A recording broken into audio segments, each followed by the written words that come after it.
lost their loved ones. Law enforcement officers suffered significant harm while protecting genuine protesters, property, and maintaining law and order, with at least 11 officers sustaining serious injuries, some life-threatening. Every life loss is a tragedy that shakes the conscience of our nation. We mourn with you and we remain committed to ensuring that justice is not only done, but is seen to be done. No family should ever suffer such pain under the pretense of protests or the breakdown of public order. We confirm that what began as peaceful civic education in certain parts of the country quickly devolved into orchestrated violence. Intelligence and arrest records reveal that some individuals with specific instructions to attack public institutions and security installations were ferried in unmarked vehicles from particular areas that security agencies are currently looking into. Our investigations have unearthed a series of deeply troubling incidents. There was widespread destruction of critical government infrastructure, such as Kikuyu law courts, Kikuyu government offices, and multiple police stations, including Olkalau Police Station, Dagoretti, Gajui Police Post, and the Kamukunji Police Station, amongst others. Several firearms and police equipment were stolen during these attacks, and disturbingly, some of these weapons have already been used in violent robberies last night within Naivasha Police Station area. The G3 rifle that was stolen from Kikuyu Police Station was used in the commission of violent robberies within Naivasha Police Station. A grenade launcher, 4 guns, and other police equipment, including uniforms and anti-riot gear stolen, have so far been recovered and the perpetrators apprehended. Businesses, both public and private, were not spared either. Notably, several wholesale and retail outlets within the Nairobi CBD, Kitengela, Dagoretti, Naivasha, and Nyeri, amongst others, were brazenly looted and vandalized. Automated teller machines were violently broken into and millions of shillings stolen in the midst of the chaos. In addition, we received credible reports of assault and sexual violence committed by criminals who had earlier infiltrated the demonstrations, further compounding the gravity of the situation. On June 26, 2025, Nduyunjeru Police Station in North Kinangop sub-county experienced a very, very violent incident where approximately 400 armed individuals stormed the facility, demanding the release of 4 prisoners arrested earlier on for theft of stock. Despite the officers' resistance, the crowd overwhelmed them, resulting in the burning of the police station and the tragic suffocation and deaths of 3 suspects who were in custody, whereas one is currently hospitalized and is in a very, very critical situation. This incident, while not directly linked to the events of June 25th, reflects the ongoing momentum of violence against police stations in the country. a trend that continues to threaten law and order and as well jeopardize our nation's peace and security. Fellow Kenyans, we must not allow our nation to spiral into anarchy and chaos. The police will not remain passive while lawlessness threatens our collective peace and our collective security. As of today, 485 individuals have been arrested in connection to what happened on June 25th. Of these, 448 have already been charged in court and 37 remain under active investigation, some pending further custodial hearings.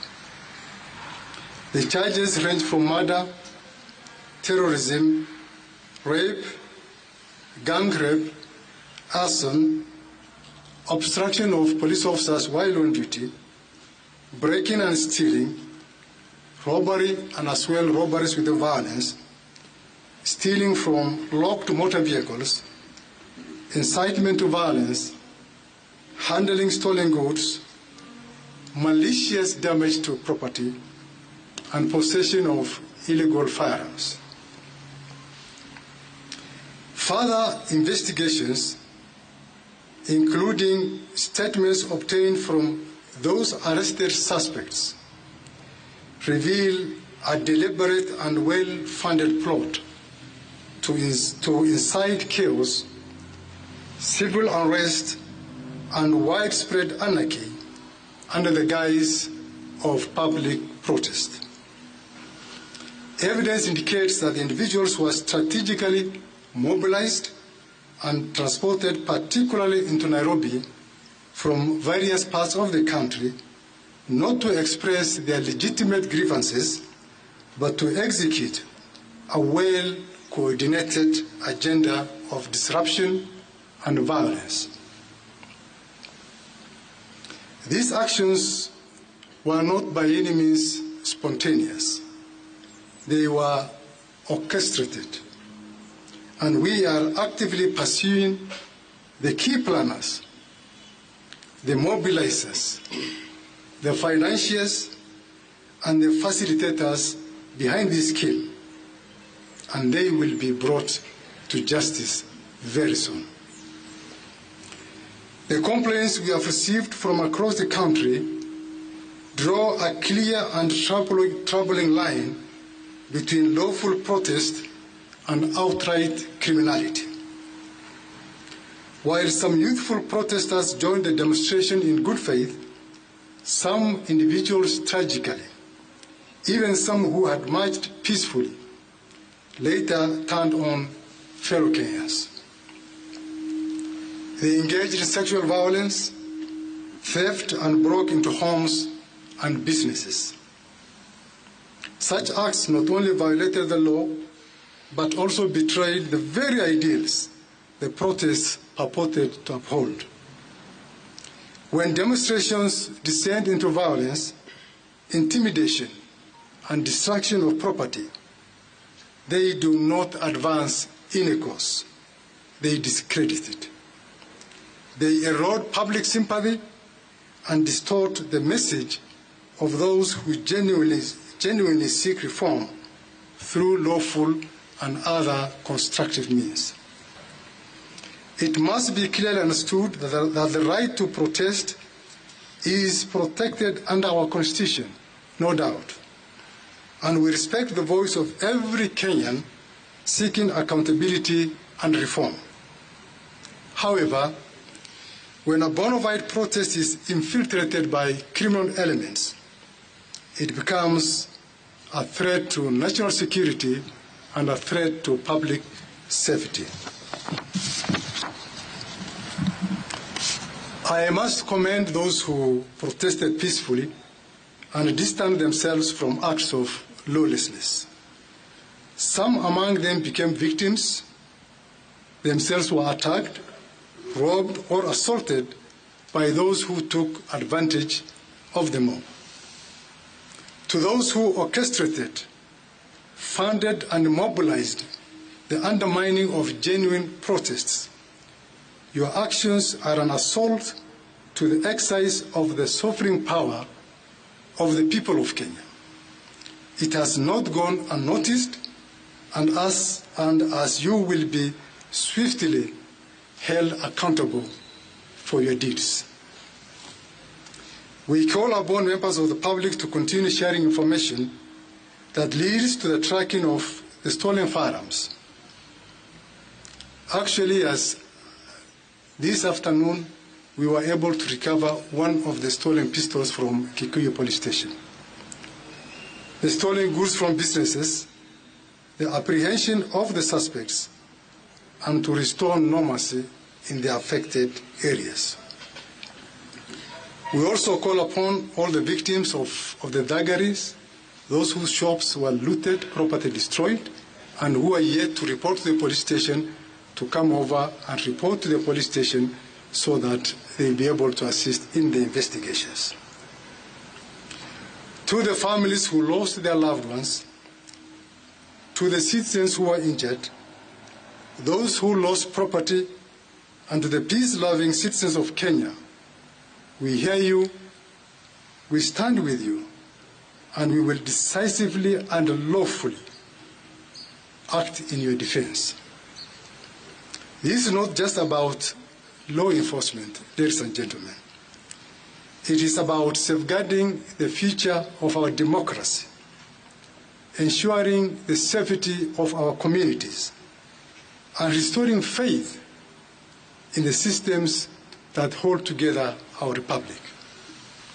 Finally, we acknowledge the responsibility we bear as officers of the National Police Service and the DCI by extension to deliver justice for all victims and hold accountable those who commit crimes against innocent citizens. To fulfill this critical duty, it is essential for all Kenyans of goodwill to unite with us in eradicating the rogue elements within our society. I strongly encourage anyone with information about the individuals involved in the criminal activities that I have just cited and who are still at large to come forward and share that information with us through our toll-free hotline.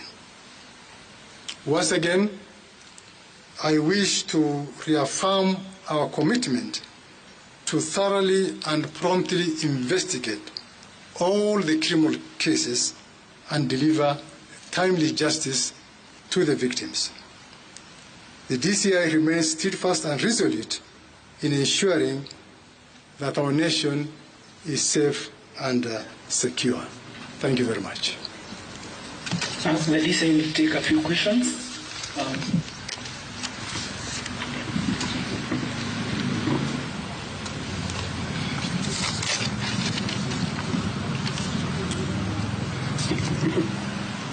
My name is Ombati, and I wanted to know the state of investigation in regard to claims of goons who are in the goons who are involved in this violence. Are there politicians mentioned this issue?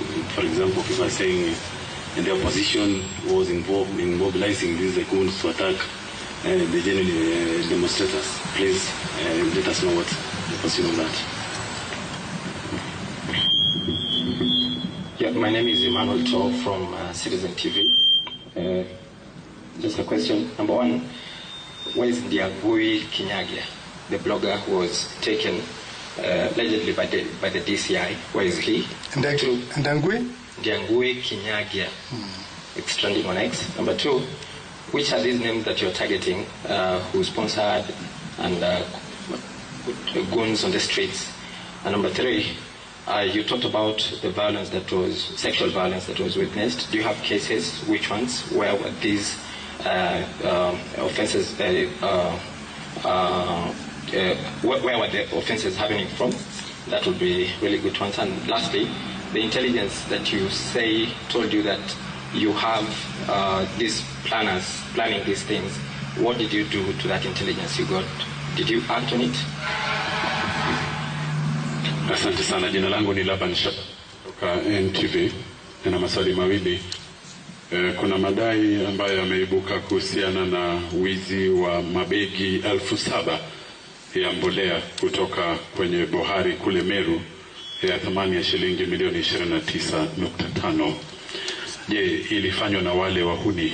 Na je, ni moja ya njama ambazo zilifanywa kutumia mikakati ambayo umetaja hapo, walitumia malori na vitu kama hivyo? Pia hii leo tumemsikia aliyekuwa msemaji wa idara ya polisi Charles Owino akisema kwamba Boniface ambaye muuzaji maski ambaye alipigwa risasi katikati ya jiji la Nairobi kwamba alimtukana yule afisa wa polisi. Je, alimtukana? Na katika uchunguzi ambao mnaendelea ipo katika vipengele ambavyo mnaviangalia.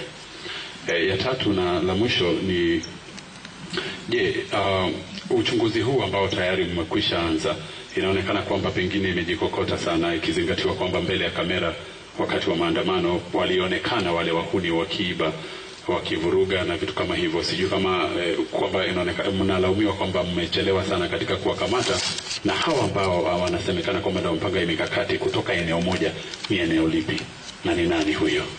Asante. The director will first respond to those questions. Thank you. Thank you very much. Mr. Ombati has asked about the goons involved in the violence. Like I said in my address, initially the demonstrations were peaceful.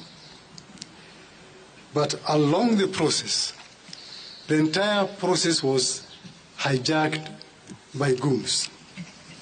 Goons who resorted to looting and destroying public property.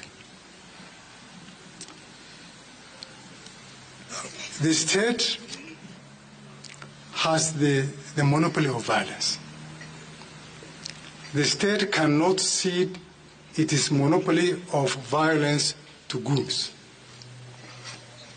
We are investigating those allegations of the involvement of goons. Where a member of a goon or particular goons resort to violence, then that becomes illegitimate and that becomes criminal, and we are going to deal with them. Already we have got information about some of those goons, and that information, that investigation is progressing fairly well.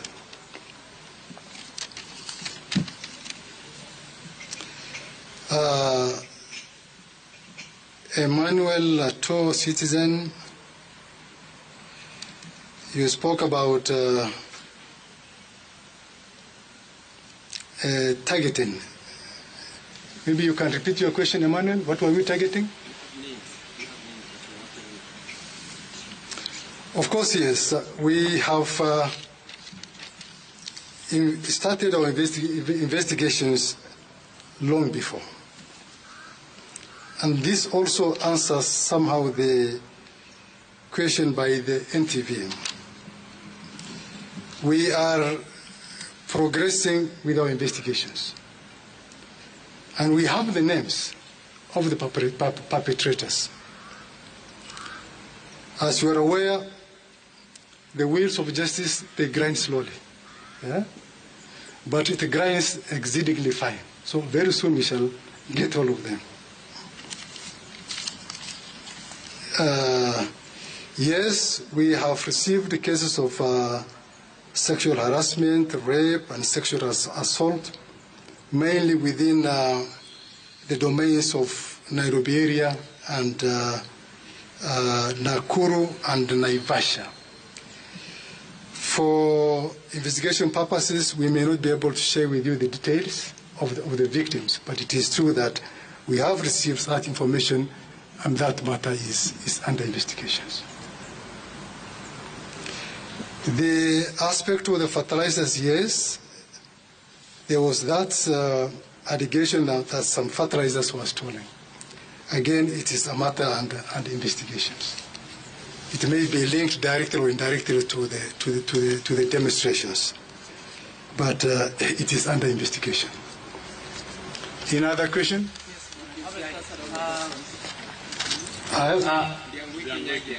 Oh, he's called who?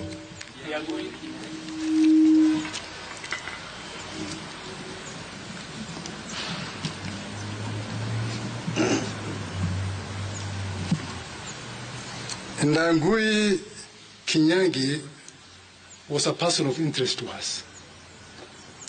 After publishing very, very inflammatory material in the social media, I'm sure you all saw about the timetable and so on and so forth, which was trending in the social media. And our preliminary investigations established that that social media account belonged to the so-called Ndangui. And we profiled him, we identified his residence, and our officers conducted a search at his apartment in Keno. Unfortunately, he was not in his apartment, but we managed to conduct a search, and we were able to recover an assortment of electronic gadgets that we believe would be useful to us in our investigations. And we were able to do an inventory, which inventory was clearly countersigned by the caretaker of those apartments. So mine is to confirm to Kenyans that Ndangui is not under the custody of the National Police Service. He is a person of interest to us, and wherever he is, I will urge that he submits himself and that he surrenders to the nearest police station. I think that answers. Yes, my name is Abdiaziz Hashim from KBC. Just back to that particular story, because we are shocked that Ndangui is not within your custody. But today the courts have given an order for you, the DCI, to present Ndangui at 11 tomorrow or Tuesday. So will that be possible? Then secondly, there are reports online that you have summoned the former Deputy President Rigathi Gachagua. What are the nature of those summons, if true? Well, like I've said, Ndangui is not under the custody of officers of the National Police Service. And that is what I'm going to say rightly before the Honorable Judge tomorrow. We don't have him. And wherever he is, he should just come and surrender to the police so as to assist in our investigations. As regards regarding Gachagua, it is not true that we have summoned regarding Gachagua. But I would like to point out very, very clearly that Rigathi Gachagua does not enjoy any immunity against prosecution. He is subject to the laws of the land. If in our investigations he is found to have been involved in any criminal activity, perpetrated any criminal activity, aided or abetted any criminal activity, then appropriate action will be taken against Rigathi Gachagua. Thank you. Asante sana. Maybe a last question? Just one question quickly. I'm sorry. My name is Cynthia Onyango from Ramogi TV, and I just have one question for you, sir. I mean, from the investigations you've done so far and the intelligence you've gathered, do you second CS Interior statement that on 25th there was an attempted coup? And if that is true, how far are you with the investigations? Bwana DCI, jina langu ni Ronnie Reagan kutoka Mo Radio. Swali langu litakuwa moja kwako. Wakenya wanauliza, you lied under oath on the floor of the Senate.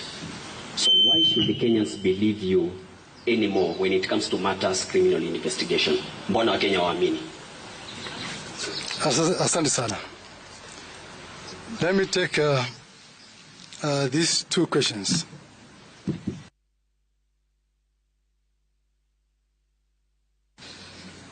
From what our CS said about the attempted coup, I may not want to be an advocate for the CS, absolutely. So he's in a better position to expound his statement. But from the activities and from what we witnessed, people looting and destroying public property, people attacking police stations, burning government institutions, destroying critical government infrastructure. I mean, how will we define such characters if they are not hell-bent on causing anarchy in our country? Which is, and if somebody causes anarchy, then in my own interpretation, that will be synonymous to an attempted coup. About I lied under oath. It is good that I have an opportunity to explain that. That when I appeared before the Senate, I swore while holding the Holy Quran. And I said that whatever I will say before the Senate shall be the truth, the whole truth, and nothing but the truth. Whatever I said, some people who did not mean well for the DCI, for reasons best known to them, misinterpreted what I said. And for those who are following the proceedings, I was sharing with the senators the timings when the suspect was brought to the police station, when he was booked, and when the officers went to the Baghdadi mortuary. What I was reading verbatim from the records in the digital OP. It's not what the DCI was saying. So some people thought it was the DCI who was saying that. No, I was explaining to Kenyans what I was reading from the digital OB, explaining verbatim. Tumelewana, my friend? Asanteni sana. Yepe. Kama swali ambalo linahusiana na Boniface, kama polisi